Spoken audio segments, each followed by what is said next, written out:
धारा 370 हटने के बाद पहली बार देश के प्रधानमंत्री नरेंद्र मोदी जम्मू कश्मीर यात्रा पर जा रहे हैं।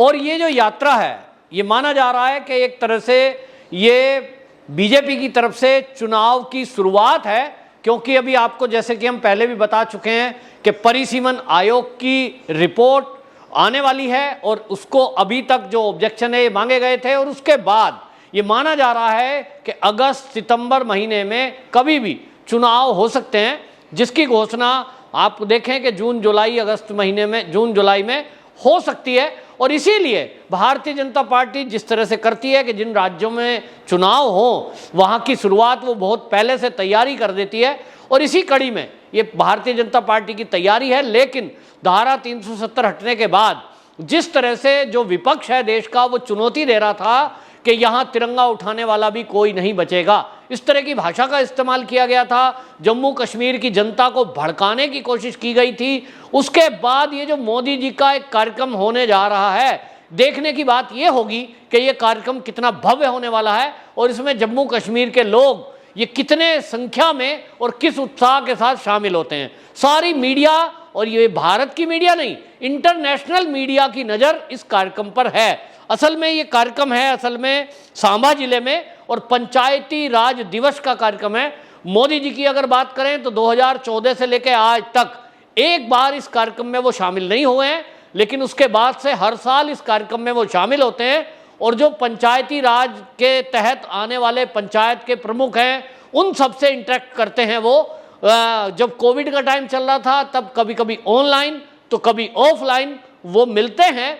और ये भी मोदी जी ने किया है कि जिन पंचायतों ने अच्छा काम किया होता है उसका उत्साहवर्धन करने के लिए वो पंचायत के अध्यक्ष को, यानी पंचायत का जो प्रमुख है उसको अवार्ड भी देते हैं, सम्मानित करते हैं, ताकि बाकियों के लिए उत्साहवर्धन का काम बने और पंचायत के जरिए देश का विकास हो, पंचायत सीधा केंद्र से जुड़े। पंचायतों को मजबूत किया गया है, पहले से अधिक उनको बजट दिया जा रहा है और ग्राम पंचायत ग्राम सभाओं के द्वारा गांव का विकास ये किया जा रहा है। और हमने देखा है पूरे भारत में कि प्रधानमंत्री योजना के तहत प्रधानमंत्री सड़क कार्यक्रम, ये सड़कों का भी जाल गांव-गांव में बिछाया गया है। तो पहली बार इस तरह का कार्यक्रम ये हो रहा है जिसमें आपको बता दूं ऑनलाइन पूरे देश के हजारों प्रतिनिधि जुड़ेंगे। 3 घंटे का ये कार्यक्रम होने वाला है और ये कार्यक्रम होगा जैसा कि मैंने बताया जम्मू कश्मीर के सांबा में। और इसमें ये जो कुछ कार्यक्रम रखे गए हैं मोदी जी की तरफ से अगले कुछ सालों के लिए, उन्होंने कहा है कि हर जिले में, देश के हर जिले में 75 बड़े तालाब बनाए जाएं।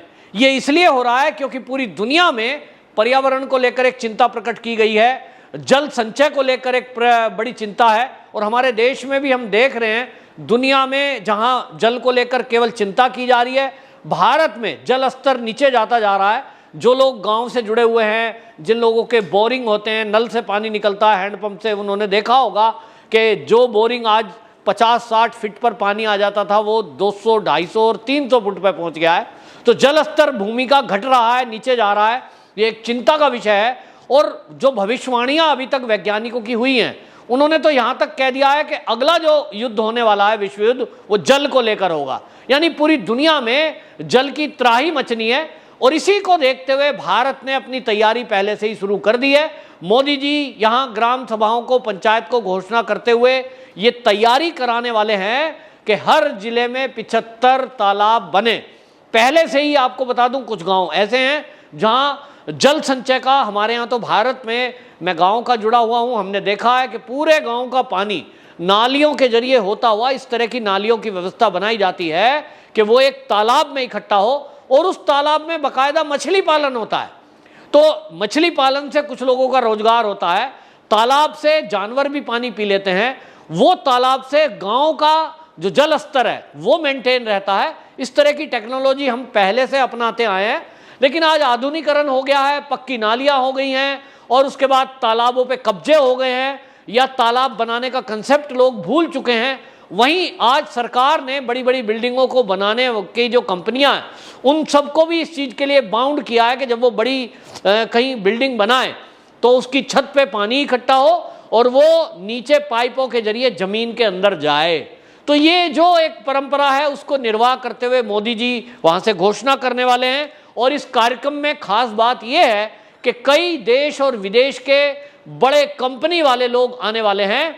और यहां आपको मैं ये भी बताता चलूं कि देश की आज़ादी से लेकर और आज तक अब 75 साल होने को आए हैं, इसमें अभी तक जम्मू कश्मीर के अंदर जो उद्योग के लिए, रोजगार के लिए जो इन्वेस्टमेंट हुआ है अभी तक का वो हुआ है 14,500 करोड़ का, 14,500 करोड़ रुपए का इन्वेस्टमेंट 75 साल में। ये आप ध्यान रखिए। और मोदी सरकार ने आने के बाद से अभी तक 38,000 करोड़ का इन्वेस्ट किया है जम्मू कश्मीर में। ये अपने आप में बहुत बड़ा है। मतलब आप समझ रहे हैं कि लगभग जो है डबल से भी ऊपर अभी तक हो चुका। और लक्ष्य क्या रखा है? लक्ष्य रखा है 70,000 करोड़ रुपए का। यानी आने वाले साल में अभी और इन्वेस्टमेंट होगा। और इस कार्यक्रम में मोदी जी खुद 38,000 करोड़ रुपए की योजना, उद्योग धंधे, उनका आधारशिला रखने वाले हैं और कुछ का उद्घाटन करने वाले हैं। और इसमें विदेशी कंपनियों को बुलाया गया है। उस विदेशी कंपनी में दुबई की कंपनियों को इनवाइट किया गया है और वो जम्मू कश्मीर में इन्वेस्ट करने में पहले से ही इंटरेस्टेड भी हैं। और इसी में आपको बता दूं, एमआर ग्रुप के लोग शामिल होंगे, डीपी वर्ल्ड के लोग शामिल होंगे। और सबसे खास बात ये कि जिसने बुर्ज खलीफा बनाया है दुबई के अंदर, वो कंपनी भी इनवाइट की गई है। यानी बड़ी बड़ी बिल्डिंगें अब आपको आने वाले कुछ दिनों में, बुर्ज खलीफा टाइप की कुछ बिल्डिंगें आने वाले दिनों में आपको जम्मू और कश्मीर में दिखाई देंगी। यानी पर्यटन के लिए अभी केवल लोग बर्फ की यात्रा, पहाड़ों की यात्रा, डल झील की यात्रा करने जाते थे। अब लोग वहां बड़ी बड़ी बिल्डिंगें जब देखेंगे, बुर्ज खलीफा जैसी बिल्डिंगें वहां दिखाई देंगी, तो इस तरह से पर्यटन को और बढ़ावा मिलेगा। और पूरी दुनिया के पर्यटक ये जम्मू कश्मीर की ओर खींचें, वहां के युवाओं को रोजगार मिले, इस पर योगी सरकार काम कर रही है। तो निश्चित रूप से जो 75 साल में जिन लोगों के हाथ में केवल पत्थर थमाया गया, उनको राजनीति के चलते एक वोट बैंक की तरह इस्तेमाल किया गया, उनको केवल डरा कर, बहका कर उनको भारत की सेना के विरुद्ध खड़ा किया गया, आतंक की आग में झोंका गया।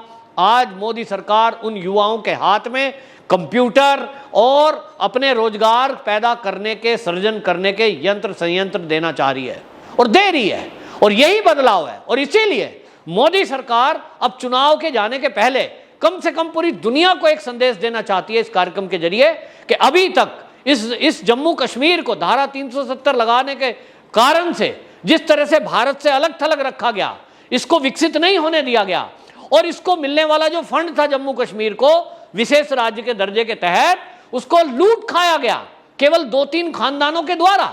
इसकी पोल भी खुलने वाली है। और हम सब जानते हैं कि रोशनी एक्ट बनाया तो वहां की जो नेतागर्दी करने वाली पार्टियां हैं, नेशनल कॉन्फ्रेंस है, पीडीपी है और कांग्रेस के मिले हुए लीडर, सब बेच खाए। सरकारी जमीन को कौड़ियों के भाव खरीद लिया और पैसा इकट्ठा हुआ नहीं। लेकिन आज मोदी सरकार 2014 के बाद से आई है तो वहां एक हाइड्रो प्रोजेक्ट बनाया जा रहा है। बिजली घर बनाने की जो कंसेप्ट मोदी के टाइम से पहले रखी गई थी, जिसपे लूट खसूट हो गई फारूक अब्दुल्ला के टाइम में, आज अब मोदी जी उसका उद्घाटन करने जा रहे हैं। और आपको बता दूं, ये जो दो हाइड्रो प्रोजेक्ट, इसका उद्घाटन वहां निश्चित रूप से होने वाला है।